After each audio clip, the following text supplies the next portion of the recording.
Assalamualaikum warahmatullahi wabarakatuh. Selamat pagi Waalaikumsalam teman-teman. warahmatullahi wabarakatuh.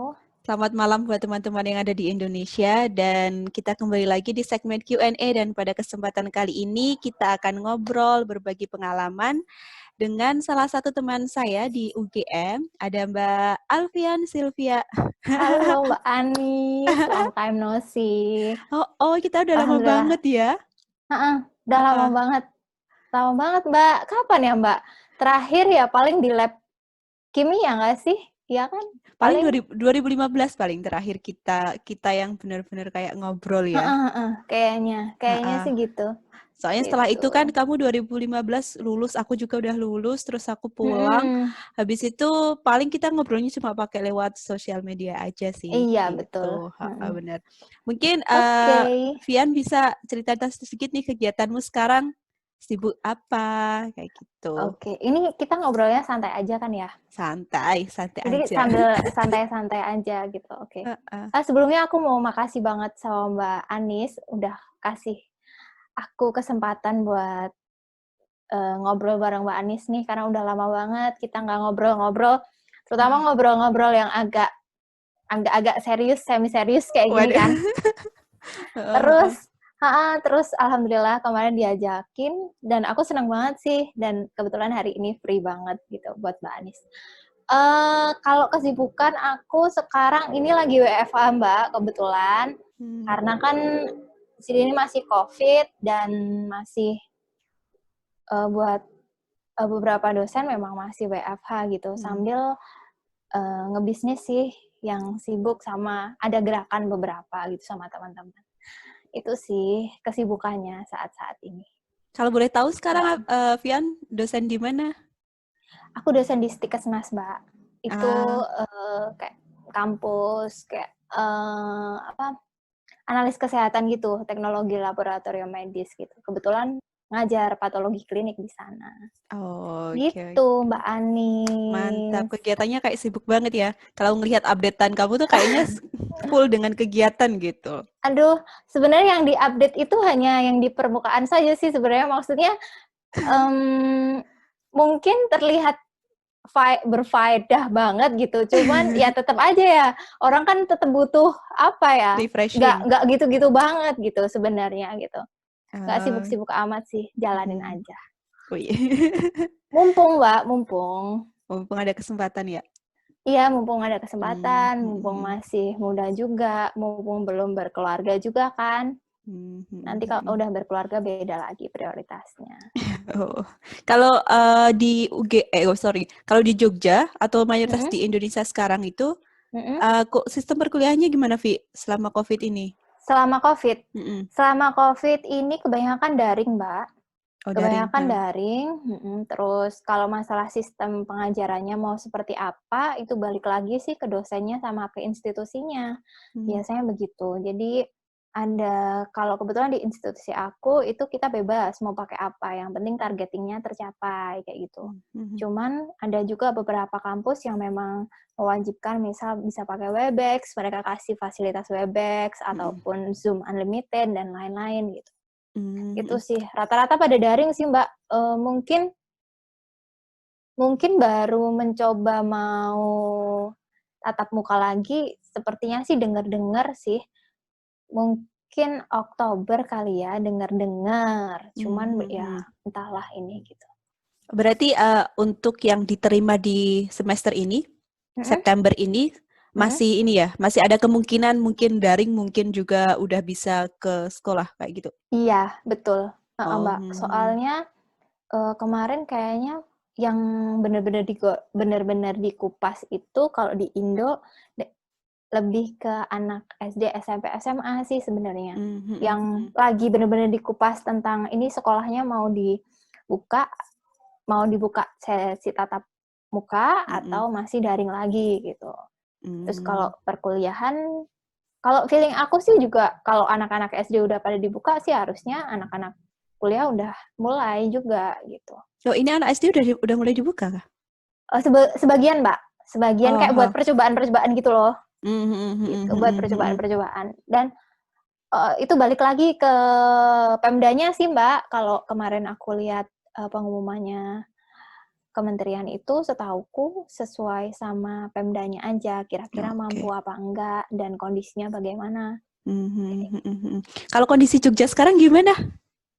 Kemarin terakhir aku ke Jogja sih,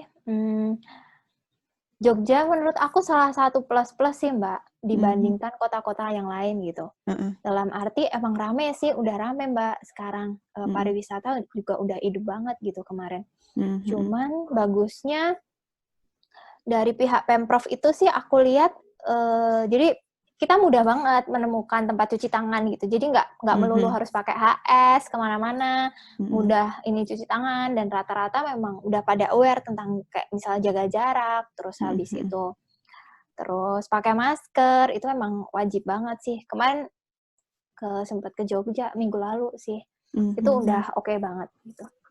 Sekarang lagi di Surakarta ya? Iya, aku lagi di rumah. Oke, oke. Kalau misalkan ini tuh, Vi, kalau lab gitu, ada Mm-mm. yang buka atau tidak selama ini? Lab kampus ya? Lab kampus. Lab kampus. Lab kampus sih, kemarin aku tanya beberapa teman aku, terutama anak-anak FK sih, sebagian Mhm. memang buat yang mengejar penelitian memang udah dibuka gitu. Cuman ya mungkin protokolnya ya Mbak ya gitu. Mhm. Mhm. Protokolnya paling yang ditaatin. Itu pun juga belum lama sih Mbak, belum lama-lama banget dibukanya di sini gitu. Mhm. Ya, semoga bisa kembali normal secepatnya lah. Amin. Amin, iya Mbak. Soalnya kita juga sudah sangat berharap sih sebenarnya, eh, ya itu kewajiban kita sih buat saling mengingatkan, buat Mhm. saling apa ya, mensupport, buat ayolah buru kita taat protokol, kita Mhm. mengusahakan untuk yang terbaik untuk sesama ya biar sama-sama cepatan selesai dan sama-sama aman gitu. Jadi keluar bukan karena terpaksa untuk diamankan seakan-akan aman, tapi ya emang aman gitu kan. Iya, iya, betul, Itu betul sih banget, Vi. harapannya. Mhm. Kita flashback sedikit nih, Vi, pas Boleh? pas kita kuliah dulu nih. Ingat gak sih kita Mm-mm. kita pertama kali ketemu di mana? Atau di momen apa? Biokatalis enggak sih Benar, Mbak? benar, benar. Aduh Mbak Anis teh ini apa teman satu satu Satu grup grup. PPSMB, Betul. satu Kita grup di grup ketuanya Biokatalis. Bagas. Masih ingat gak sih siapa aja? Ada eh Bagas, Imron, Bagas, Imron, Mira, Mira, terus Ika, Supri, uh, uh, Eka, Ika, terus ini Sofi. Sofi, terus habis itu Suara, Oh iya, ada Suara. terus siapa Ada lagi? Iko, Iko, Iko, Iko, Iko. Iko. Iko. Baru kemarin ngobrol beberapa tuh sama Iko Oh iya, gara-gara masih kontak kan sama kemarin Iko. sempat ngepost enggak sih kemarin sempat ngepost foto biokatalis gitu di Siapa? IG aku Mbak. Masa? Aku nggak Ntar deh, lihat di. coba Oh iya, ntar tahu. deh. Iya, terus itu habis itu DM banyak pisan gitu. Tak lihat, oh ternyata teman-teman pada, ih masih ada aja fotonya, masih ada. Iya masih ada fotonya. Iya, iya. Kalau nginget-nginget S1 tuh kadang kangen gitu loh, Vi. Maksudnya Iya kegiatan-kegiatan dong. dulu gitu. Iya. Walaupun kadang kita kan full banget ya Heeh. schedule-nya. Apalagi di semester Iya. 3 dan semester 4 itu kan Heeh, aduh. semester yang paling hektik buat anak S1 biologi lah. Iya. Heeh. Gitu. Iya sih. Kalau dulu kamu Kayak join di hmm, KS apa? Atau di organisasi dulu apa? aku kan lebih ke seni ya Mbak ya. Aku Heeh. kan ikutnya OKJGS. Terus habis itu Oke. seninya lebih ke sering nari kan di bio itu sih kemarin. Soalnya juga Heeh. sempet sih Mbak ikutan KSK, itu udah diklat terakhir sebenarnya. Terus kepentok sama izin, Mm-mm, izin mm-mm. orang tua kan biasa. Terus akhirnya ya udahlah nggak jadi. Terus tapi karena memang jiwaku kayak aduh pengen nih aku bisa kontribusi apa ya. Terus akhirnya bikin sendiri, bikin pelangi berbagi itu salah satunya. Benar-benar. Itu dimulai saat kamu semester berapa sih, Vi? Itu tuh tahun 2012, Mbak. 2012. Oh, berarti baru 2012. semester 3-an kamu mulainya. Semester 2-an, Mbak. Kita Semester kan 2. masuk Agustus itu kan tanggal itu kan September ya, Mbak ya? 8 September. 4 September. Ya. Iya, pokoknya itulah. Pokoknya awal-awal September gitu kan. Heeh, Nah, heeh. itu udah tahun 2012 bulan Februarian kalau nggak salah. Mhm, mhm. Gitu. Jadi udah jalan gitu. Apa sih dulu Pelangi. yang memotivasi kamu untuk bisa membuat komunitas sendiri gitu, Vi? Oke. Yang memotivasi aku, Mbak, sebenarnya kalau menurut aku Tuhan itu punya cara tersendiri ya buat mengetuk pintu Mhm, hati umatnya gitu. mhm, Nah, kebetulan waktu itu memang aku terinspirasi dari teman aku sih, Mbak, sebenarnya. Jadi teman mhm, aku itu ada yang kayak bagi-bagi nasi gitu, Mbak, mhm, di jalanan, terus habis itu ke tukang-tukang becak dan lain-lain gitu, dan kebetulan dia post.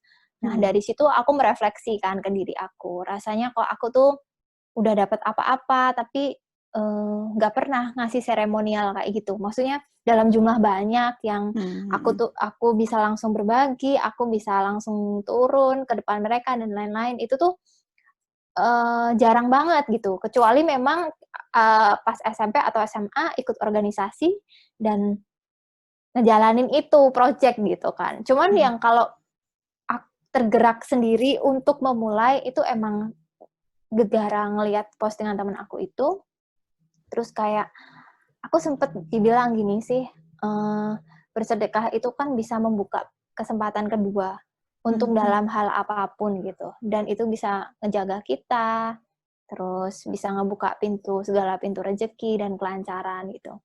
Nah, waktu itu ya memang kayak, kok hati itu langsung kayak, "Duh ini kali ya, kenapa ya aku selama ini kok diem aja?" gitu. mhm, Padahal kayaknya aku punya kemampuan ngajakin teman-teman ataupun aku sendiri kayaknya bisa bantu orang gitu. Kapan mulai kapan mulai? Terus akhirnya dimulai, Mbak.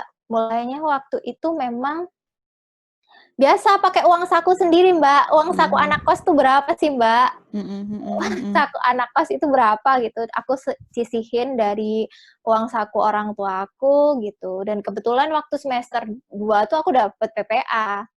Jadinya kan lumayan kan duitnya buat berbagi gitu. mhm, PPA-nya buat berbagi. Jadi mhm, sering banget kayak, aku lagi pengen nih, berbagi gitu. Biasanya tuh dibantuin sama Sofi, kalau mhm, nggak sama Halim dan sama teman-teman gitu, buat ngebagiin nasi ke jalan, mhm, ngebagiin ya kemana-mana sih. Alhamdulillah itu awalnya itu dari ngebagi-ngebagi nasi ke jalanan sih, Mbak. Karena kalau dulu kan banyak banget ya, kayak, gelandangan-gelandangan di pinggir jalan di Jogja itu kan banyak banget.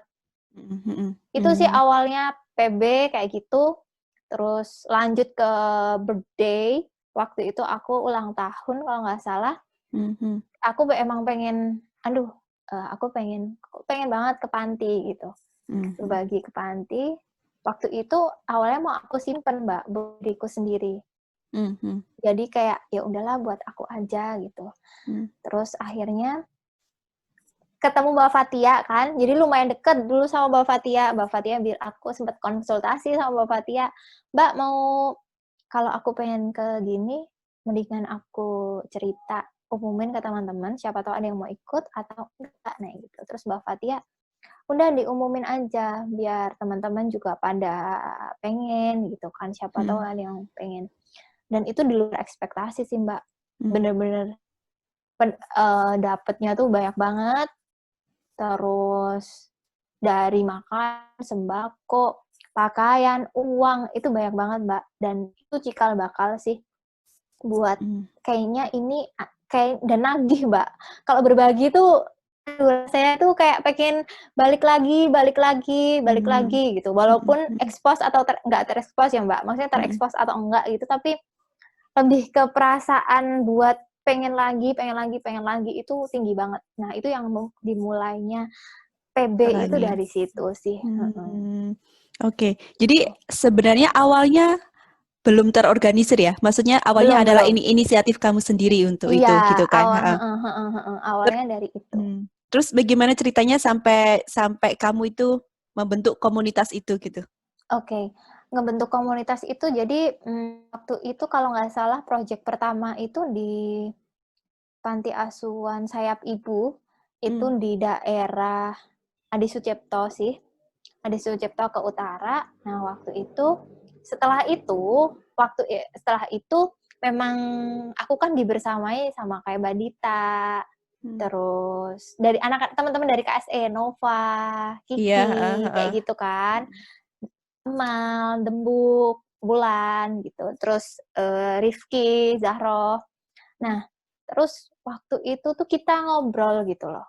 Kapan nih kita bikin acara lagi gitu. Terus iya ini udah dirancang acara terus kalau kita kayak gini aja kita bakal kesusahan buat cari dana gitu. Buat cari dana, buat dapat pengakuan, kan ibaratnya kita butuh wadah gitu kan. Terus akhirnya tercetuslah Pelangi Berbagi gitu. Tercetuslah Pelangi Berbagi dari 7 teman-teman aku itu tadi. Kayak Mbak Dita, Nova, Kiki, terus Cici, Tamal, Dembuk, terus habis itu ada satu lagi, siapa ya? Nova, Cici, Kiki, aku. Satu laginya aku. Salah lupa. Itu Oke. sih. Oke. Gitu. Bareng-bareng sama mereka berjuang sampai saat ini sih, sampai sekarang. Iya, dan sampai saat ini kan masih berlanjut kegiatannya kalian Masih. kan? Iya, aku Heeh. masih ngelihat beberapa postingan dari kalian juga gitu. Dan bagaimana kamu Iya, bisa memaintain itu gitu sampai sekarang, Vi? Kan kondisinya juga kalian sudah nggak di udah satu tempat mencar gitu lagi gitu kan? kan. Ha, udah mencar Heeh. gitu. Dan kegiatan Heeh. apa yang sekarang lebih kalian fokuskan gitu? Kalau saat ini, oke. Gimana maintain-nya? Jadi balik lagi sih Mbak, kalau prinsipku dari awal itu ketika kita ngebuat suatu wadah untuk berbagi, menurut aku hal yang harus paling digarisbawahi adalah rasa keikhlasan, keterbukaan, dan juga maksudnya mereka bekerja itu tidak secara terpaksa gitu. Dalam arti kita harus men-setting supaya tanpa tekanan. Tekanan itu kan bisa munculnya dari mana aja. Dari kampus, ataupun dari urusan pekerjaan, ataupun masalah-masalah mereka gitu. Nah, biasanya cara aku supaya mereka ibaratnya kayak nggak ada tekanan untuk mengerjakan proyek di PB. Jadi kalau masuk PB, ikut proyeknya PB, ya relax gitu. Itu tuh gini biasanya. Jadi kayak aku ngebebasin mereka buat ngambil proyek yang mana. Jadi biasanya kita ada satu proyek gitu ya, misal. Satu proyek, kita kan udah nulis tuh list-listnya. Apa yang mau dikerjain, apa yang harus dikerjain, job desk-nya apa, deadline-nya kapan gitu. Nah, baik dari volunteer maupun founder, itu bisa milih project dan job desk manapun. Yang penting pengaturan waktunya nanti mereka atur sendiri sama teman kelompoknya kerja. Yang penting ketika hari H, ketika waktu dibutuhkan itu ada gitu, udah jadi gitu. Nah, dari situ teman-teman itu ngerasa nggak ada beban, Mbak. Jadi lebih fleksibel dan tidak merasa terikat gitu. Soalnya kadang kalau terlalu terikat, apalagi kalau terlalu terikat dalam suatu kegiatan sosial itu, nggak semua orang punya hati yang lapang. Gimana ya? Itu bukan prioritas gitu loh, Mbak. Kan banyak yang kayak gitu. Jadi pengen ikut, tapi prioritas dia masih di tempat lain. Kan ada yang kayak gitu. Kalau prioritasnya memang di situ, mungkin ya every time kita butuh, kita pengen dia ada, bisa gitu. Cuman kalau prioritasnya masih yang lain, otomatis kita harus merancang supaya dia kerja di kita, dia kerja sosial sama kita, itu dia nggak merasa terbebani. Dan kewajiban dia di luar ataupun beban dia di luar pun nggak terganggu sama proyek-proyek kita. Itu sih. Itu mungkin yang aku lihat dari teman-teman ngerasa nyaman dan volunteer alhamdulillah selalu banyak gitu. Volunteer selalu sampai puluhan gitu loh. Kadang sampai aku ini juga kok banyak banget gitu yang ini yang ikut, yang padahal kita kalau bikin acara tuh pada bayar, Mbak. Bayarnya itu sebenarnya bayar makan sih. Karena kita memang pure uang yang masuk donasi, dan kita benar-benar tanpa ngambil untuk administrasi ataupun makannya panitia sama makannya volunteer itu kita nggak ngambil dari uang donasi. Jadi benar-benar pure. Jadi siapa yang ikut ya harus ikut bayar makan, sama kayak kita para founder bayar makan kayak gitu. Tapi selalu selalu membludak gitu, dan alhamdulillah selalu banyak banget yang ngebantu. Itu sih Mbak, kalau aku prinsipnya, dan itu udah kebukti sih alhamdulillah. Sampai sekarang teman-teman aku masih solid. Yeah. Gitu. Kalau ini fokus kegiatan yang sekarang, saat ini? COVID, Mbak. COVID, oke. Ke COVID sih kemarin. Jadi kemarin kita udah sampai batch ada 5 batch kalau nggak salah. Itu kita kerjasama kebetulan sama teman aku dari ND, itu buat sosialisasi sama sembako. Karena adalah yang dikeluhkan di sana gitu ya. Biasa ya Mbak, kadang kalau kita ngelihat macam kayak NTT, kayak gitu kan mungkin aksesnya kan juga susah ya Mbak ke sana. Jadi perhatiannya pun, ataupun bahkan fasilitas sosialisasi itu di sana mungkin kurang gitu. Dan itu yang dikeluhkan sih sama teman aku. Nah dari situ terus PB ambil andil buat ikut ngebantuin dari bikin sosialisasi di sana, terus bagi-bagi sembako juga itu. Terus juga kita ada beberapa rumah sakit, ada 5 rumah sakit sama puskesmas kebetulan yang alhamdulillah bisa kita bantu, kita supply. Terus habis itu kalau untuk kayak ojol, pejuang jalanan itu kita ada 5 batch kalau nggak salah. 3 ada di Solo, 2 itu ada di Jakarta. Gitu. Kita bagi-bagi nasi, bagi-bagi sembako. Habis itu juga ke Yayasan Kanker sih. Karena mereka minim banget, minim pendapatan selama COVID ini gitu, Mbak. Jadi kita ngebantu mereka buat survive sih. Dari HS, dari sembako, terus sabun juga gitu. Pokoknya kebutuhan pokok. Alhamdulillah lancar semuanya. Alhamdulillah. Itu Mbak, alhamdulillah. Ya, semoga kegiatannya masih tetap berlanjut sampai nanti lagi. Amin. Iya itu harapan kita gitu. Dulu tuh lucu, kita tuh berjanji besok kalau udah punya anak juga kita masih pelangi-pelangian ya gitu. Masih pelangi-pelangian gitu. Ini udah banyak yang bikin acara sih. Cuman kan teman-teman yang lagi di luar kan pada nggak bisa pulang ya Mbak ya. Biasanya tuh kita tetap kayak waktu beberapa tahun yang lalu, itu kita masih bikin acara Mbak, setahun sekali tuh dipakai buat kita reuni di Jogja. Jadi teman-teman yang lagi balik S2 di luar itu pada kumpul lagi gitu. Kita bikin acara besar lagi gitu. Itu nyenengin banget sih. Keren gitu. Vi. Keren Vi. Aduh, ini hanya menjalankan yang seharusnya aja sih sebenarnya kayak. Kayak ya udahlah dijalanin aja semaksimal mungkin. Biasanya kita akan nemuin jalannya gitu. Dan alhamdulillah sih kalau niat baik mah pasti selalu ada aja Mbak ininya. Sip ya. Apresiasi buat kamu dan teman-teman founder lainnya juga. Terima kasih sekali. Oke, kemudian ini nih Vi, aku juga penasaran tentang kamu sering ngepost art. Maksudnya kayak kamu punya aku rasa kamu punya hobi di kesenian, tapi juga kamu mengaplikasikannya itu gitu. Kamu mencoba untuk terjun ke dunia entrepreneurship dari kesenian juga kan. Boleh sedikit berbagi cerita tentang hal tersebut, Vi? Boleh dong, boleh banget.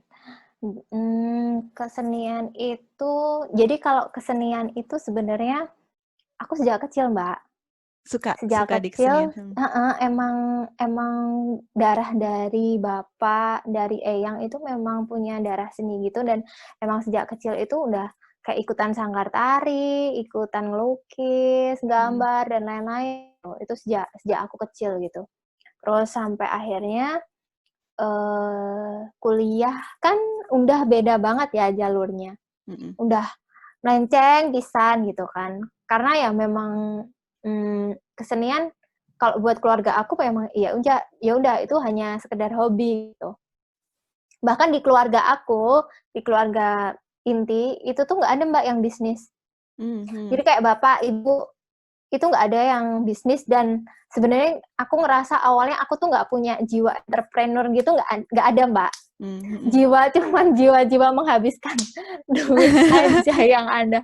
Astagfirullah, nggak bercanda. Jadi kayak jiwa entrepreneur itu waktu itu sama sekali nggak ada gitu. Terus akhirnya waktu itu lulus S2 Mbak, mau S2. Mau S2 biasa ya, mau S2 kan ada sisi transisi yang ya biasalah anak muda galau-galau dikit gitu ya. Anak muda galau-galau dikit gitu. Terus akhirnya mikir kan, aku ini biar nggak terlalu, maksudnya kalau ketika aku sedih atau apa biar nggak terlalu fokus ke situ tuh gimana gitu. Terus akhirnya oh iya kan aku punya kemampuan buat main-main seni, crafting dan lain-lain gitu. Terus waktu itu nyoba-nyobain dikit lagi yang awalnya nggak pernah main-main tuh nyoba-nyobain main lagi gitu. Terus kebetulan sama aku punya teman deket dan dia emang sering banget ngebersamain aku gitu.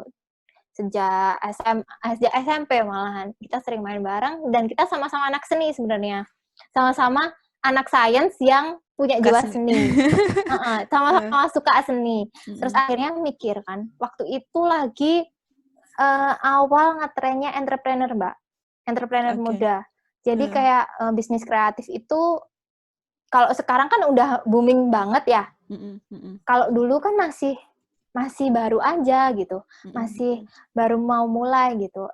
Ini Mbak, kita bikin aja yuk, bikin bisnis apa gitu yang lucu-lucu gitu. Terus kita nyoba 1, 2, lama-lama itu ini kok pelanggannya tuh banyak banget gitu. Dan waktu itu tuh dimulai dari ngebikin kayak scrap frame gitu, Mbak. Jadi kayak pop-up frame gitu. Dan itu tuh udah bisa kirim hampir ke udah sih kalau ke semua pulau besar di Indonesia tuh aku udah sering banget, Mbak, kirim-kirim. Sampai ke Papua, sampai ke Timika, sampai ke Mimika, itu sering banget kirim-kirim ke sana. Terus dari situ belajarlah, Mbak, itu cari uang. Berwirausaha gitu kan. Belajar dari situ. Ya udah jatuh bangun, misal rugi, untung, dibohongin orang, atau dikasih bonus atau gimana itu. Jadi akhirnya kayak belajar dari proses otodidak sih. Sampai akhirnya teman aku ini nikah muda kebetulan. Teman aku itu nikah di usia 23 tahun waktu itu dia. Dia sama aku selisih 1 tahun. Aku masih 22 waktu itu. Terus akhirnya gimana ya, dia pergi gitu kan, dia pergi ngikut suaminya dan aku ngejalanin sendiri.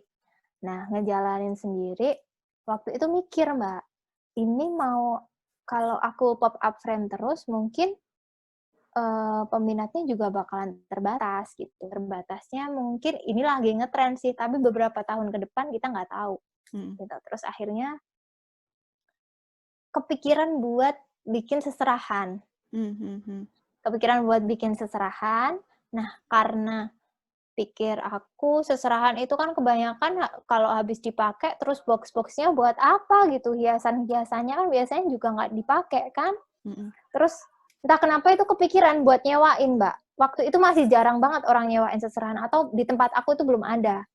Nyewain jasa hias seserahan gitu, kita nyediain box dan hiasan, jasa hias. Nah, waktu itu ada, Mbak, klien pertama. Jadi bayarannya klien pertama itu udah bisa nutup modal aku.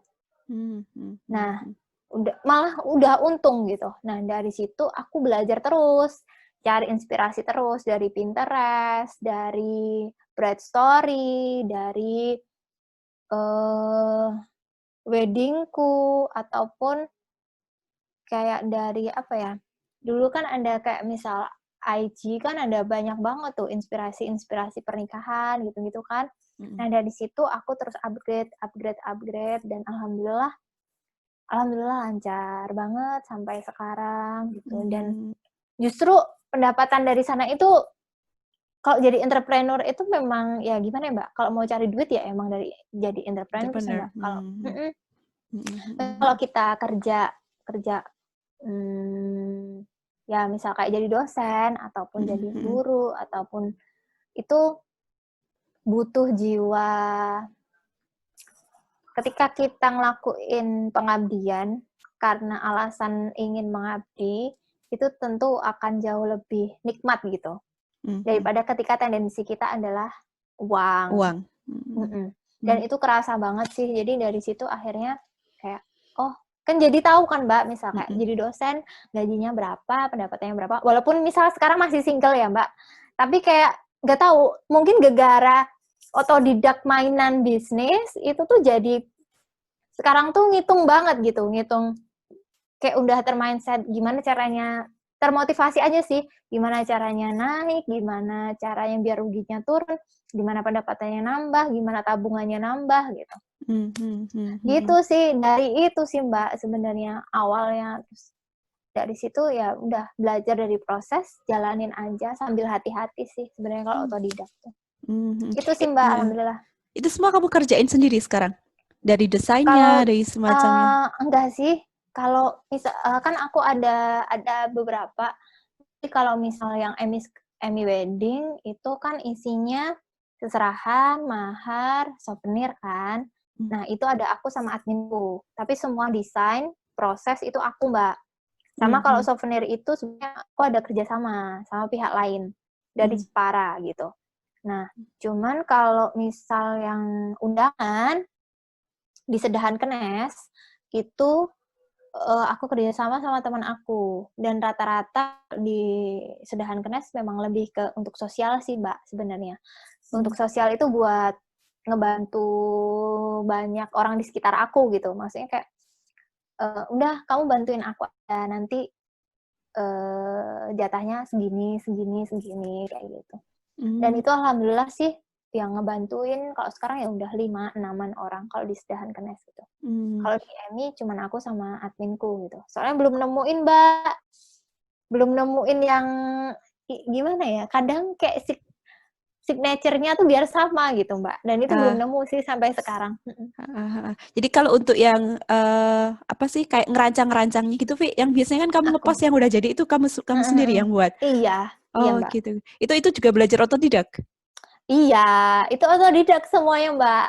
Itu dari ngerangkai, dari milih bahan, ngedesain bahan aja deh Mbak. Misal kayak tray-nya, penutupnya, ataupun milih bunga-bunganya, beli bahan bunga dan lain-lain, itu semua aku Mbak. Terus termasuk ngerangkai itu juga aku, terus nanti foto video itu semua juga aku. Gitu. Jadi sampai saat ini produknya apa aja, Vi? Yang ada? Ada seserahan, kayak wedding hampers gitu kan, ada mahar-maharan, biasanya kayak bisa figura, bisa ditry juga sih, bisa. Sekarang kan macamnya banyak banget. Terus ada souvenir, tapi souvenirnya aku lebih ke souvenir eco-friendly sih. Kayak tote bag dari Blacu, dari American Drill, terus kayak alat-alat makan dari kayu, ataupun bahan-bahan keranjang dari kayu, kayak gitu. Sama undangan premium sih. Ya. Kalau dari sisi entrepreneurship ya, Vi ya. Kalau yang aku tahu, koreksi ya kalau aku salah. Kalau yang aku tahu itu kayak kreativitas kita itu selalu dituntut gitu, karena kan kita berkompetisi dengan banyak entrepreneur yang lain gitu. Bagaimana kamu bisa menjaga, keep up apa sih kayak jiwa kreativitasmu gitu, agar tetap bisa bersaing dengan yang lain? Balik lagi sih Mbak, kita jadi gini, prinsip aku sejak dulu sih, itu kalau ngelakuin sesuatu itu harus pakai hati. Nggak bisa aku tuh kayak ngebohong, gimana ya, kayak aku harus berakting serius, aku harus pura-pura nggak serius, atau gimana, aku tuh nggak bisa. Jadi kalau ngelakuin sesuatu itu, balik lagi, pasti aku pakai hati di situ. Dan rata-rata semua hal yang pakai hati, pakai perasaan, pakai niat, itu pasti kita punya sense buat upgrading terus Mbak, biasanya. Kayak haus terus gitu loh. Haus, ini tuh gimana lagi gitu. Dan itu yang selama ini ada di aku sih Mbak. Jadi kayak pengennya tuh upgrading terus. Terus gimana caranya upgrading? Biasanya aku ngeliat-ngeliat, balik lagi, ngeliat-ngeliat Pinterest, di IG, ngeliat-ngeliat vendor lain gitu. Walaupun rata-rata biasanya sih aku mainin tesku sendiri sih, mainin rasaku sendiri gitu. Cuman supaya tahu mereka sudah sejauh apa dan aku harus mengejar seperti apa tuh biasanya yang ngeliat-ngeliat dari itu sih. Dari Pinterest, dari IG, dari misal kayak vendor-vendor di Bright Story, itu emang ngebantu banget sih buat upgrading. Gitu, Mbak. Kalau pemasarannya sendiri, Vi, kamu lewat jalur apa aja? Oke, pemasarannya sendiri aku biasanya kadang kolaps sama misal vendor lain dari MUA bisa, fotografer dan lain-lain. Itu kan mesti tarik menarik ya sana sini gitu. Terus tapi kalau misal kayak iklan, aku juga ini iklan sih, kayak misal pakai Instagram Ads. Itu ngebantu banget sih sebenarnya Instagram Ads, terus paid promote misal kayak di akun-akun gitu, misal Explore Jogja, ataupun Explore Solo, Agenda Solo, dan lain-lain gitu. Itu ngebantu banget. Sama kebetulan vendor aku udah masuk Bright Story sih, Mbak. Jadinya ngebantu juga yang dari Bright Story gitu. Pasarnya jadi lebih luas lagi gitu kalau pakai Bright Story. Itu Mbak kalau promosi. Pernah endorse seseorang nggak, Vi? Enggak.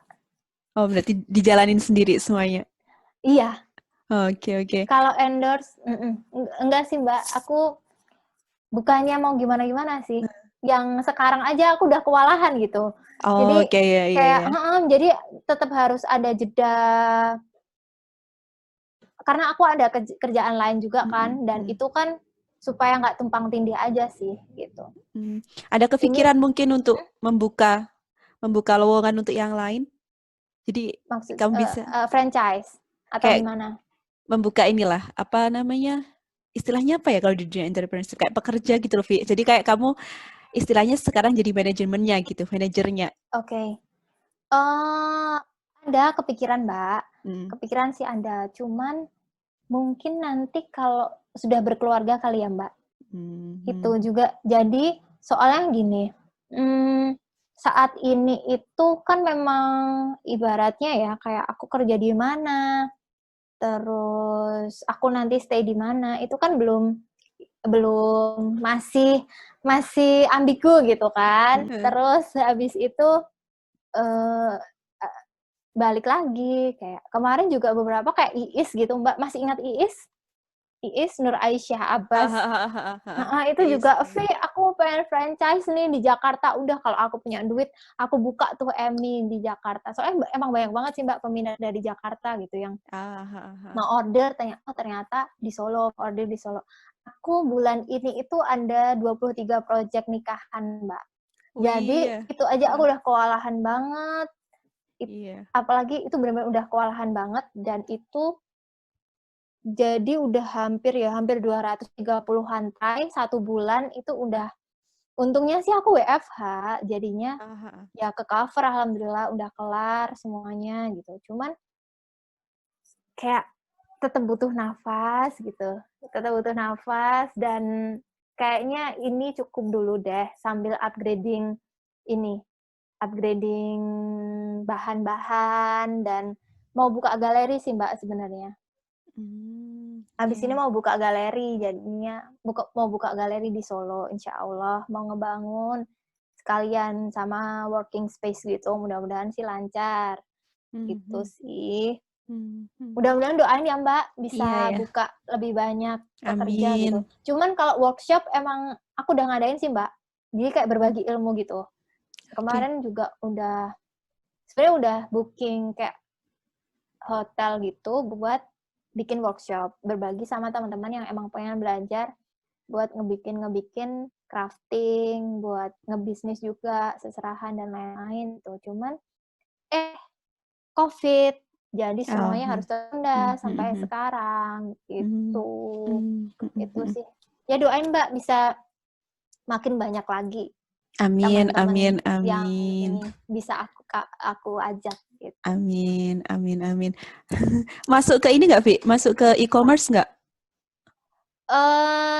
Gini, kalau sistem sewa itu kan nggak bisa masuk e-commerce ya Mbak, kecuali Bright Story sih. Oke. Terus kalau misal undangan tempat aku, itu kebetulan antriannya lumayan Mbak. lumayan padat gitu. Sementara kalau e-commerce kayak Shopee gitu, itu kan maksimal pengiriman 2 minggu dari order. Jadinya kesusahan juga Mbak kita buat manage. nge-backup itu, nge-manage itu. Jadi biasanya paling dari Bright Story sih, itu lumayan gitu, ada tenggangnya gitu. Cuman kalau e-commerce kayak Shopee gitu-gitu karena memang serba apa ya, bener-bener kalau desainnya di Sedahan Kenes itu desain baru dan limited, terus kita bener-bener bikin sendiri desain baru, bukan pakai desainnya orang, terus kita bahan sendiri, ngerangkai juga itu handmade. Balik lagi ke tadi yang aku bilang karena itu semi sosial, jadi memang aku memanfaatkan it's okay handmade agak lama, cuman aku bisa ngebantu teman-teman aku gitu. Itu yang ngebikin belum bisa masuk ke e-commerce gitu. Oke. Maaf, tadi aku belum paham tentang Bright Story. Itu apa? Jadi Bright Story itu kayak vendor kayak Shopee gitu Mbak, kayak Shopee tapi khusus wedding. Jadi, jadi misal kayak nikahnya Raisa itu yang megang vendor-vendor Bright Story gitu. Jadi itu lumayan bergengsi sih sebenarnya. Kayak kumpulan vendor-vendor terbaik se-Indonesia gitu. Mbak kalau mau nikah, lihat vendor-vendor di situ udah vendor-vendor the best semua Mbak. Dari harga miring sampai tinggi itu skalanya internasional juga sih Mbak. Nanti bisa dicek. Ini kayak semacam kayak Shopee gitu Mbak, cuman khusus perweddingan. Dari apapun, segala kebutuhan wedding. Dari gaun, make up, foto, seserahan, mahar, undangan, souvenir, atau bahkan Mbak cari jas dan lain-lain itu ada di sana. Ntar cek ya, bagus-bagus di sana. Boleh lah, nanti aku cek ya. Terus ini salah satu teman kita kayaknya ada juga yang bergerak di ini kan Vi ya, wedding organizer ya, si Sophie sama Nova juga ya. Nah itu sebenarnya kemarin aku Sophie, Nova sama Farida. Oke. Awalnya itu aku Sophie, Nova sama Farida gitu kan. Cuman waktu itu karena kesibukan Mbak, jadi si Nova sibuk karena ngikut suaminya di Gresik. Terus Farida waktu itu lagi fokus S2 kalau nggak salah. Farida lagi fokus S2, aku fokus awal kerja. Awal jadi dosen. Nah, itu terus dan aku lebih banyak di Solo waktu itu. Jadi mau nggak mau lepas dulu si Sophie yang megang sekarang. Gitu. Masih jalan sekarang, Sophie? Masih Rayakan Wedding. Oh iya, Rayakan Wedding. Aku ngecek, teman-teman pernah kalau ngecek pengen IG-nya. bisa tuh cek di Rayakan Wedding. Yeah. Kalau buat WO gitu. Di IG ya? Di Instagram kan ada, di Instagram. Oke. Beralih dari dunia entrepreneurship, aku pengen nanya ke dunia, lebih ke dunia pendidikan nih. Waktu itu kan kamu di biologi nih. Terus kenapa kamu milih S2-nya di medis? Oke. Ini aku jawab ya Mbak. Jadi ini balik lagi, aku masuk biologi tuh aku pengen banget Mbak jadi staf forensik sebenarnya. Pengen banget sejak dulu. Makanya KP pun aku di tempat forensik. Terus skripsi itu narkotika forensik. Dan kalau peminatan kan memang fisiologi, aku anatomi ding. Anatomi fisiologi kan Mbak, aku di biologi gitu. Terus karena pengen forensik, akhirnya mikir waktu itu. Antara mau ambil S2 forensiknya di UNER, atau mau cari yang lebih, yang nyambung tapi beda gitu. Yaitu ambil di biomedik. Biomedik ngambilnya nanti anatomi gitu. Jadi biar dapet diseksi dan lain-lain gitu. Terus setelah dipikir-pikir, kalau di UNER, di Surabaya, adaptasi lagi, ini lagi gitu kan. Terus akhirnya konsul, waktu itu sempat konsul Mbak sama Bu Daning.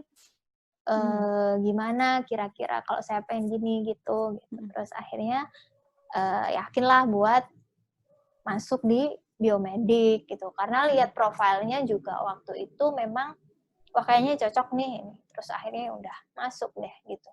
Karena so far emang sebenarnya pengennya sih jadi staf forensik, Mbak.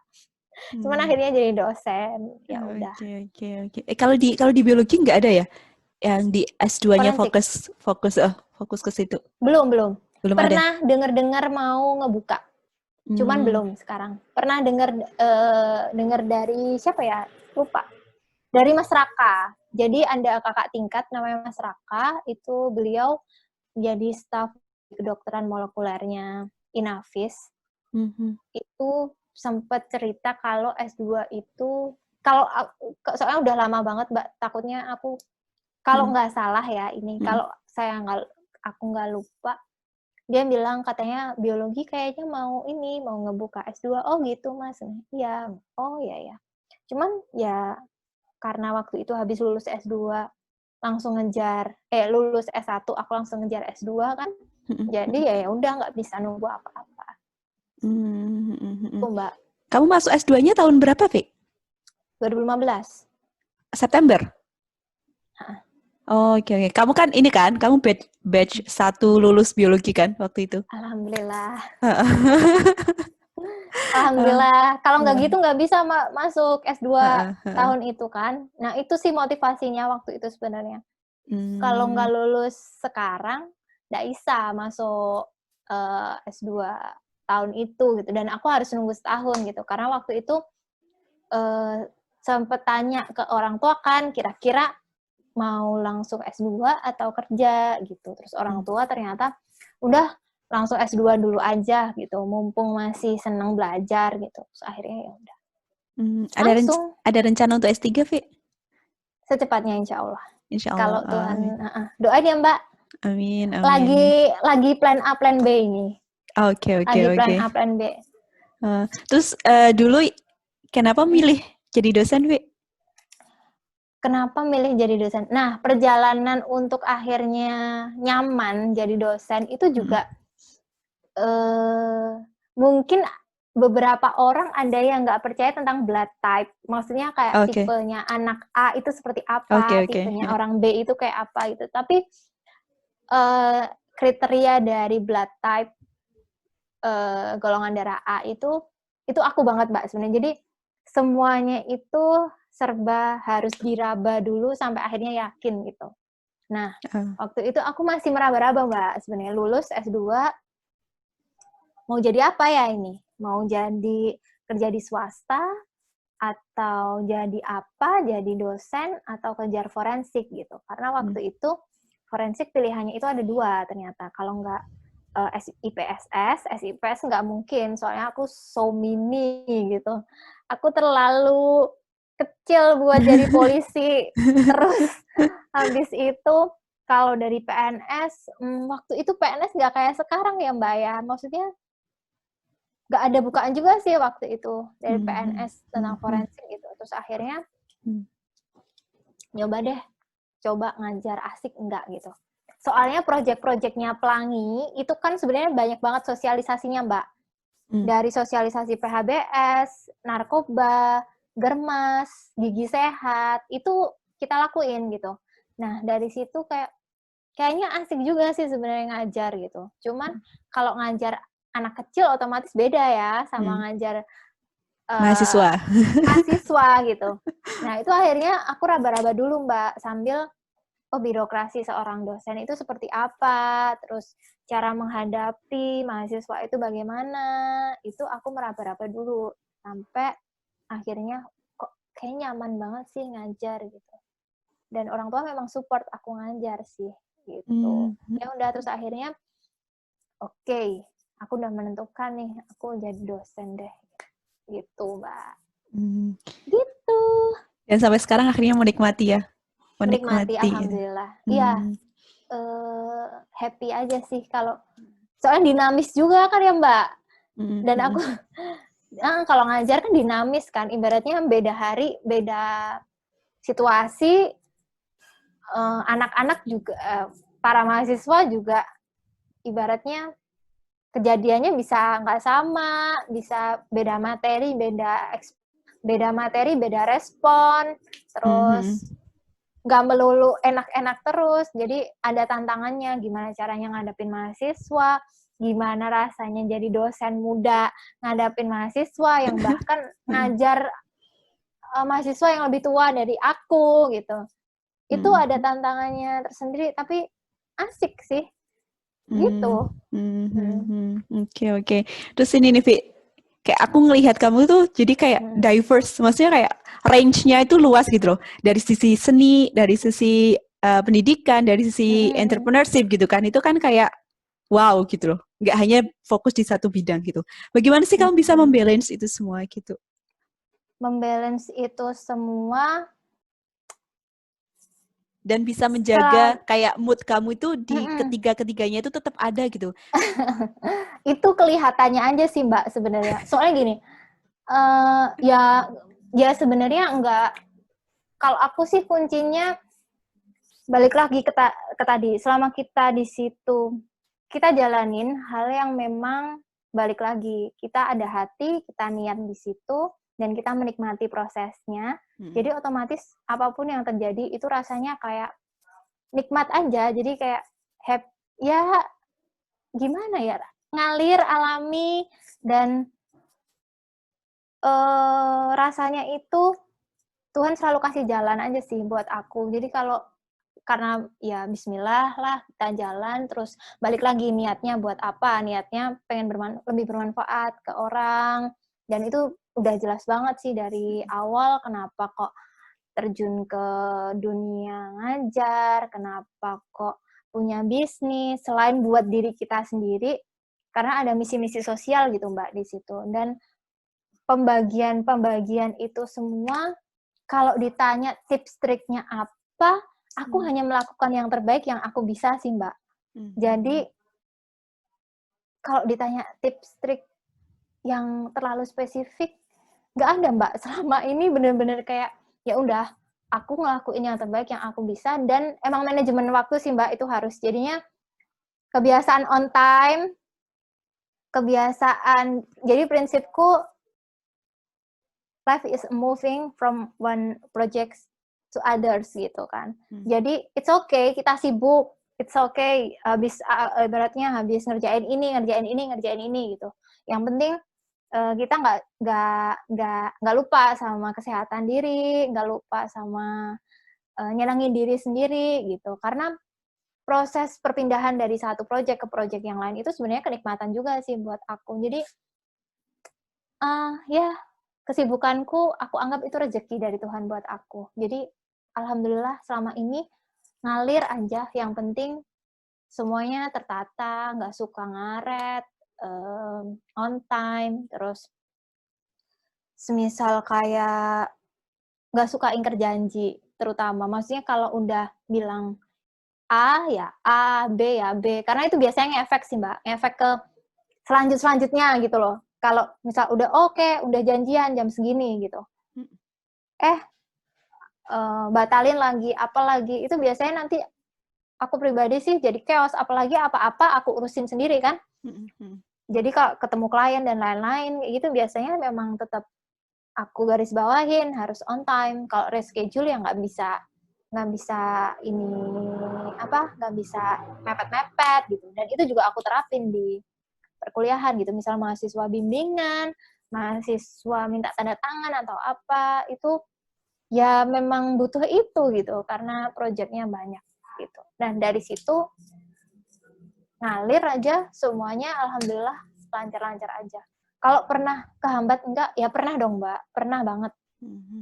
Jatuh, terus salah, kesandung, dimarahin orang, diomelin orang, itu ya otomatis pernah. Karena mungkin kepadatan, terus ada yang ngerasa, sibuk banget, apa-apa gitu. Ya pernah gitu. Cuman itu akhirnya jadi.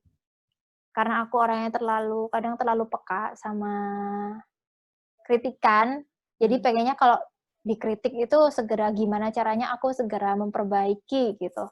Nah, dari situ alhamdulillah lebih banyak berhasilnya untuk mengatur semuanya dibandingkan yang enggak gitu.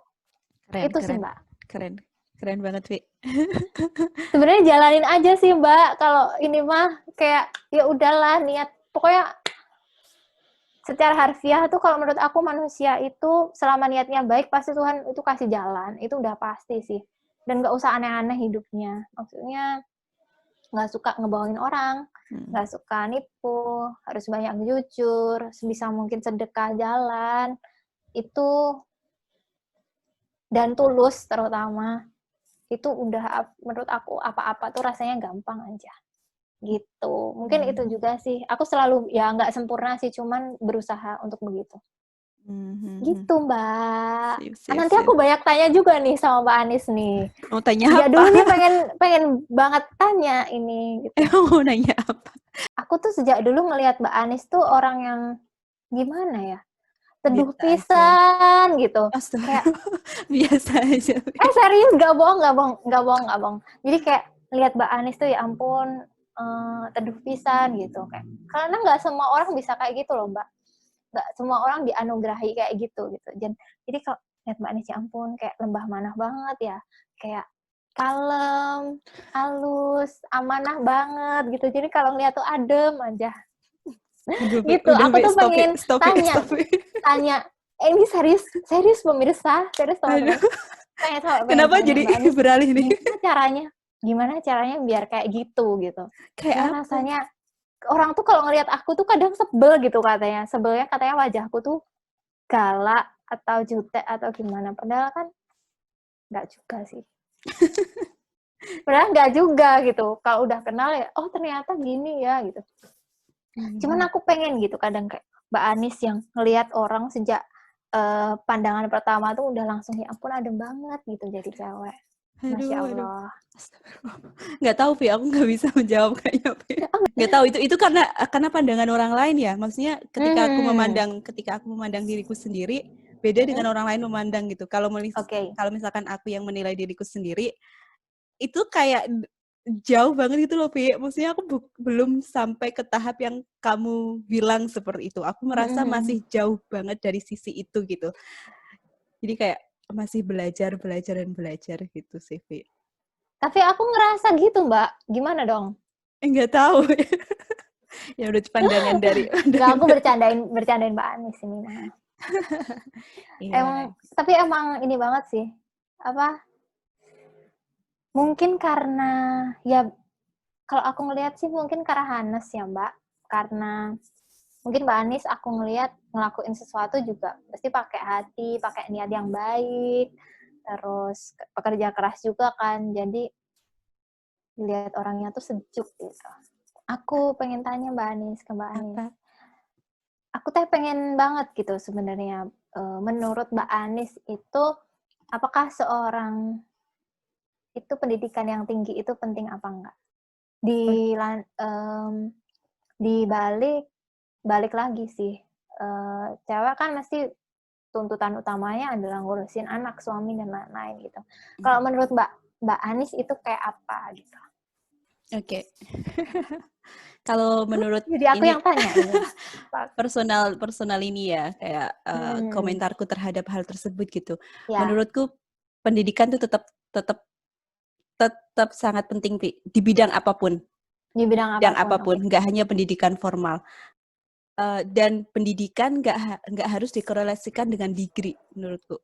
Oke, siap. Jadi kan banyak orang yang melihat orang lain itu dari sisi orang ini punya gelar ini, punya gelar ini, Betul, gini kan. betul. Banyak yang dipandang dari situ. Kalau menurut aku itu bukan menjadi prioritas utama untuk memandang orang dan bukan menjadi prioritas untuk memandang seseorang gitu. Menurutku perjalanan pribadinya mereka, bagaimana mereka bisa menghandle dirinya mereka sendiri, bagaimana dia bisa memenangkan dirinya sendiri, itulah menurutku adalah orang yang perlu kita lihat gitu. Oke. Itu sih menurutku sih. Karena ketika aku merasa di sini ya, ketika hidup dengan banyak orang kayak gitu, sisi pendidikan formal itu penting, tapi untuk berkehidupan sosial, bagaimana kita bisa mempelajari ilmu sosial, berinteraksi dengan orang lain, kemudian respect dengan orang lain, itu tuh sesuatu yang sangat penting juga gitu untuk kita bisa di situ. Jadi menurutku kayak apa namanya, kayak adab gitu loh, Vi.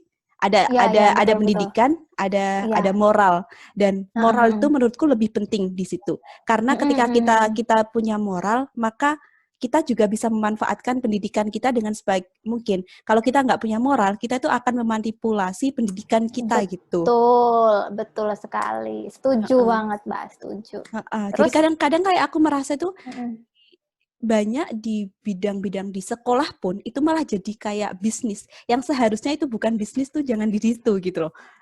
Jadi iya. kayak aku tadi setuju dengan kamu gitu. Ketika kamu memang masuk ke dunia pendidikan, jangan diorientasikan dengan uang gitu. Karena kayak ya di bidang pendidikan itu harusnya pure gimana kita bisa mengembangkan di dunia keilmuan itu sendiri gitu. Dan sebenarnya kalau menurut aku ya bener banget sih apa yang jadi kita alhamdulillah kita sepaham gitu bahwa kalau memang aku sendiri pun merasakan sih Mbak ketika melihat ada orang yang berjalan di dunia pendidikan tetapi fokusnya bukan untuk pengabdian dalam keilmuan, itu biasanya beloknya tuh terlalu banyak.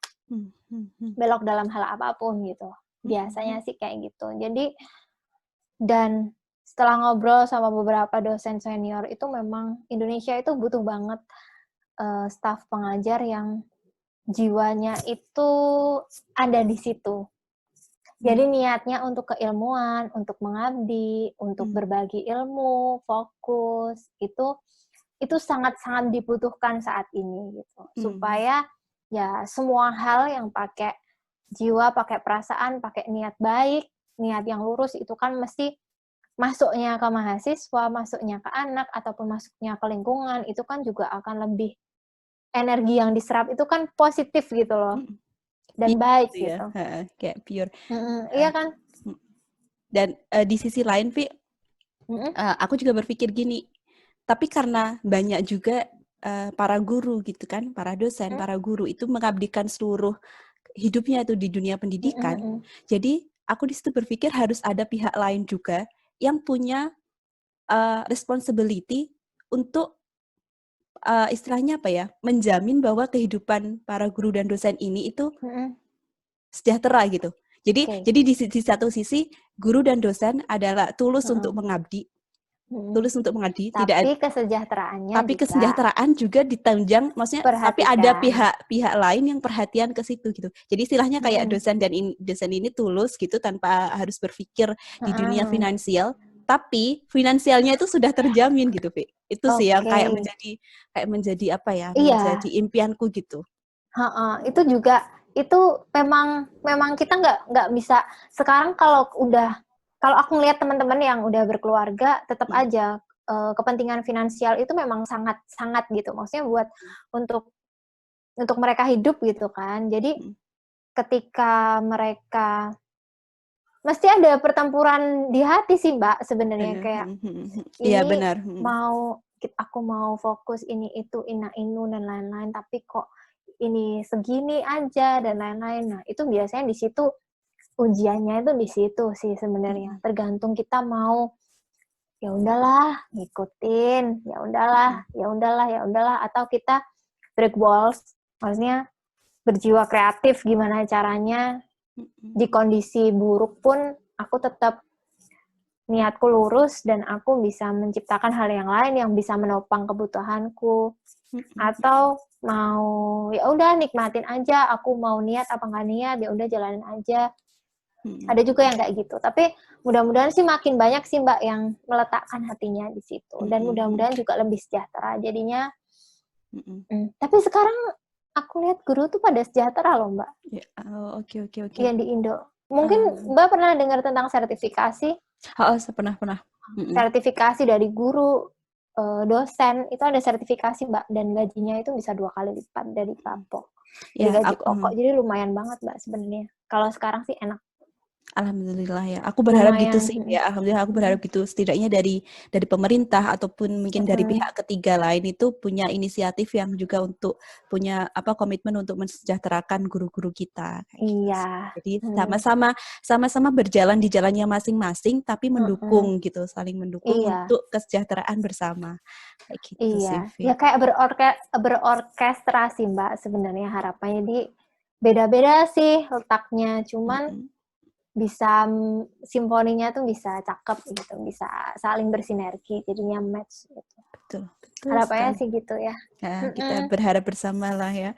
Iya, Mbak rencananya pengen jadi apa nih? Aku pengen Kalau jadi udah lulus? pengajar sih, ngajar. Woi, ditunggu ya Heeh. pengabdiannya. Ngajar, tapi aku pengennya ngajar di sekolah informal dulu, kayak gitu sih. Oh, oke. Di sekolah informal Kayak di pengennya yang kayak apa? kayak di pondok pesantren dulu gitu. Wah, asik tuh. Heeh. Aku aku Kenapa? sebenarnya akhir-akhir ini tuh lagi mau fokus belajar agama, Mbak. Akhir-akhir ini sih kayak ya iya sih 26 tahun gitu kan terlalu banyak belajar belajar formal, belajar ilmu pengetahuan gitu. Jadi ya ibadah sih oke, apa-apa oke, tapi rasanya kok kayak belajar agama tuh kok pas SMA ya pas kuliah sih ya terakhir Mhm. banyak ngebaca itu lagi proses-proses buat banyak belajar lagi, ngebuka Mhm. lagi gitu. Mhm. Lagi pengen itu sih. Alhamdulillah sih.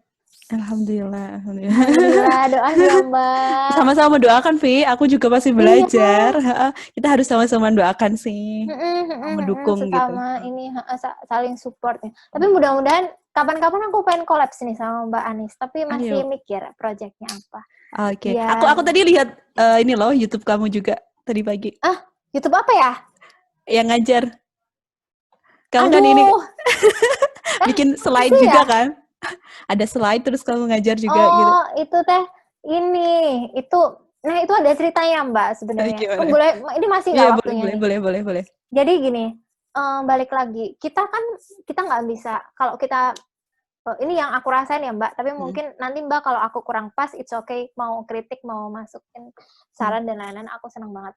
mm, Jadi, ketika kita ngajar di suatu institusi, kita itu harus ngelihat mahasiswanya mm, bagaimana, terus domisilinya di mana dan lain-lain gitu. Nah, waktu mm, itu sebenarnya jadi kampusku itu sebenarnya lumayan kampus swasta, lumayan berbobot di bidangnya gitu di mm, tempatku di Solo. mm. Nah, cuma mahasiswanya itu kan ya ada yang dari luar Jawa, ada yang misal kayak Mbak pernah dengar Wonogiri nggak sih? Ya, apa namanya? Jawa Timur ya? Enggak dong, Eh, Wonogiri tuh selatannya Solo. masih di Jawa Tengah ya? Masih Jawa Tengah. Ada sih yang Wonogiri mau ke apa? Kemana ya? Perbatasan. Dekat perbatasan nggak? Eh, yang Pantai Kelayar tuh apa ya? Aku jadi lupa. Tahu nggak Pantai Kelayar? Iya, dengar pernah, pernah. Ya daerah Pantai Kelayar Heeh, sana itu kalau Wonogiri ke timur terus ya sampai ke Pantai Kelayar itu. heeh, Nah heeh. itu daerah sana masih ada beberapa daerah yang susah banget sinyal, Mbak. Nah Mm, waktu itu baru benar-benar awal WFH gitu. Jadi bingung, Mbak, antara mahasiswa tuh pada pulang dan mm, rata-rata ada beberapa mahasiswa yang kesusahan sinyal dan sangat kesusahan gitu. Nah, ada dua pilihan antara aku cari yang mudah, kuliah WhatsApp atau aku ngikutin trennya, pakai mm, Zoom, pakai Webex dan lain-lain. mm, Awalnya aku mau pakai Webex waktu itu. mm, Mau pakai Webex, ternyata mereka nggak support, Mbak. Nggak mm, supportnya itu karena dari segi kuota dan sinyal juga susah. mm, Terus akhirnya aku mikir, jadi sebenarnya penjelasan yang ada di YouTube itu tuh eh, buat mempermudah mereka, aku memang nggak pengen keluar, Mbak, karena jatuhnya nanti mereka keluar masuk sesukanya gitu dan mm, kayaknya esensinya kurang aja sih kayak harus ngebaca dan lain-lain. Maksudnya hanya dari texting gitu kan, nggak walaupun bisa VN sih, tapi kayak kurang ini aja. Terus waktu itu kepikiran buat oh ya udahlah pakai voice note PPT. Jadi sebelum aku ngebikin video ngomong itu tuh ngasih lah PPT, ada voice-nya ke mereka. Habis itu hal yang sekiranya mereka belum paham, baru aku jelasin lagi, aku upload lagi di YouTube gitu. Sebenarnya itu kayak gitu. Dan itu emang nggak rapi sih sebenarnya, kayak ya udahlah yang penting mahasiswa aku bisa ngakses, soalnya ininya juga gimana ya? Mata kuliahnya kan lumayan dan waktu itu mendadak juga sih Mbak. Jadi kayak mau ngedit satu persatu dan lain-lain itu, ngupload satu video itu di sini bisa semalam Mbak. Iya, pakai ada satu provider wifi rumah itu, aduh parah banget sampai sekarang gitu. Aku nggak mau sebut merek, tapi paling nanti kalau Mbak klik aja di Google itu udah muncul sih. Jadi kayak aku juga pakai wifi juga gini gitu. Jadi akhirnya ya udahlah, aku videoin ngobrol, terus akhirnya ini aku upload gitu. Itu sisi lain, itu sisi lain dari proses pembelajaran gitu. Supaya mereka juga nggak ketinggalan dari yang lain gitu. Kalau pakai penjelasan gitu. Itu sih Mbak. Itu sih. Cuman itu masih banyak yang harus diperbaikin. Yang ada di mana? Di YouTube itu gitu. Kurang apa ya? Nggak apa-apa, Vi. Yang penting kan message-nya sampai. Iya, itu sih. Esensinya sampai. Esensinya sampai gitu. Oke. Gitu. Terus aku jadi malu loh. Kok tahu ya? Kayaknya kemarin itu sempet mau aku close gitu habis itu gitu. Soalnya kayak itu kan memang percakapan mahasiswa kan banyak banget ya di situ. Percakapan di komen itu kan ada banyak banget gitu. Harapanku sebenarnya upload di YouTube itu supaya mereka every time itu bisa ngebuka gitu. Nggak kepatok sama, dan mereka itu mengeluh sih Mbak sebenarnya kalau buat ngedownload video pakai Zoom gitu mereka ngeluh sebenarnya. Jadi dan aku sebisa mungkin nggak tahu sih, aku tipenya itu kayak nggak bisa cuek kalau sama mahasiswa. Jadi kayak aku ngasih terserah kamu mau ngerti apa nggak, aku nggak bisa kayak gitu, nggak tega rasanya. Jadi via podcast, via YouTube, via PPT Voice itu semua Mbak aku lakuin. Biar mereka terpenuhin. Biar bisa mengakses ya semuanya. Iya, soalnya ya itu tadi susah gampang gitu. Oke, iya. Wah, kayak kita udah ngobrol banyak sekali nih, Vi. Aku terima kasih banyak banget loh. Kamu udah sharing banyak hal di kegiatan-kegiatan kamu gitu kan, dan sama-sama saling belajar, sama-sama saling mengingatkan. Aku juga. Sama-sama saling mengingatkan, dan semoga kita juga masih bisa keep kontak terus. Kita jaga kontak terus. Iya, aku pengen ngajakin project sama Mbak Anis. Ayo, insya Allah nanti. Iya, kayaknya secepatnya sih ini. Amin. Udah ada di pikiran soalnya. Oh iya. Oke lah, baiklah. Udah ada di pikiran. Tinggal mau lobby. Widih. Lobby ya. Oke, insya Allah. Nanti kontak aja, oke? Oke, terima kasih banyak. Aku makasih banyak juga. Sorry ya kalau masih banyak kekurangan. Ini sama-sama belajar, yang positif diambil, yang enggak baik teman-teman bisa jangan lakuin. Iya, betul banget nih teman-teman. Kalau teman-teman nggak setuju dengan apa yang kita sampaikan tadi juga nggak masalah gitu. Ini pendapat pure dari kita berdua kayak gitu. Dan kalau teman-teman punya pendapat yang lain dan pengen diskusi dengan kita juga akan sangat terbuka dan sangat senang sekali. Senang banget sih Mbak. Senang banget kalau bisa diskusi sama yang lain. Gitu. Aku juga senang banget sih. Maksudnya aku membuka segmen Q&A gitu ya. Maksudnya kalau buat aku sendiri tuh kayak jadi salah satu media untuk belajar lagi gitu, belajar dari orang lain, karena mungkin kita juga nggak merasakan apa yang orang lain jalani dan rasakan gitu. Betul. Jadi kayak dari sini tuh kayak ngobrol tuh jadi lebih, aku suka sih gitu loh, saling ngobrol dan saling berbagi ilmu dan pengalaman. Iya. Kayak gitu. Belajar tanpa harus merasakan. Yes, woi. Apa itu? Oke Oke, lah. Thank oke. you so much loh, Mbak. Thank you, Ini thank di you, thank sini you udah banget. jam 9, setengah 10. Gak Kayaknya tahu sih udah di satu sana jam jam berapa, setengah Mbak? ya? Sebentar, di sini jam 10:30. Gak kerasa ya, lama banget Nggak ya kerasa kita. lama. Dan kayaknya Zoom-ku juga ini nih, mendukung banget. Nggak ada notifikasi untuk Ya, berhenti loh, Vi. alhamdulillah. Terima Alhamdulillah. kasih, Zoom. Terima kasih udah mendukung kita. Terima kasih Iya, teman-teman terima kasih. semuanya. Thank Teman-teman you. kasih Vian. Jadi di sini Iya, banyak banget poin sama-sama. yang tadi aku catat. Salah satu poin yang menurutku uh, catching gitu, eye catching buat aku sendiri adalah kamu tadi Mm-mm. bilang gini, Vi, kesibukanku itu adalah rezeki dari Tuhan untuk aku. Itu kayak Mm-mm. itu ini sih kayak nyentuh di saat aku buat Oh aku iya. sendiri saat gitu Oke. sih. Jadi Mm-mm. terima kasih banyak dan semoga kita ada Iya, kesempatan untuk berdiskusi lagi di lain waktu. Dan siap. Mau banget. akhirnya mohon maaf jika ada salah kata, salah ucap Iya, dan mohon sampai maaf. jumpa lagi teman-teman semuanya. Assalamualaikum warahmatullahi Waalaikumsalam wabarakatuh. warahmatullahi wabarakatuh.